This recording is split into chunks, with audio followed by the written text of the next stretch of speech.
এইরকমই হবে। কোথায় বাড়ি আপনার? আমার উপরে থেকে এই যে আজকের ভগবান গলার অনুষ্ঠান কেমন লাগছে আপনার? আমার তো ভীষণ ভালো লাগে, কবিতা বলতে ভালোবাসি। আপনার এই যে ছন্দ কবিতা অনেকটাই সুন্দর, কি বলবেন? এটা তো আপনারা বলবেন, আমি শুধু কবিতা ভালোবাসি, আমি বলি, এটা আমার বলে, বাকিটা তো আপনারা জানেন। এই যে ভগবান গলার পরিবেশ কেমন লাগছে আপনাকে?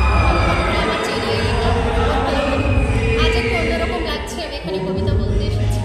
আচ্ছা, এই যে কবিতা এবং আপনি যে ছন্দ স্টেজে পারফর্ম করলেন খুবই সুন্দর লেগেছে, সবাই নাম করছে। কতদিন থেকে করেন এটা?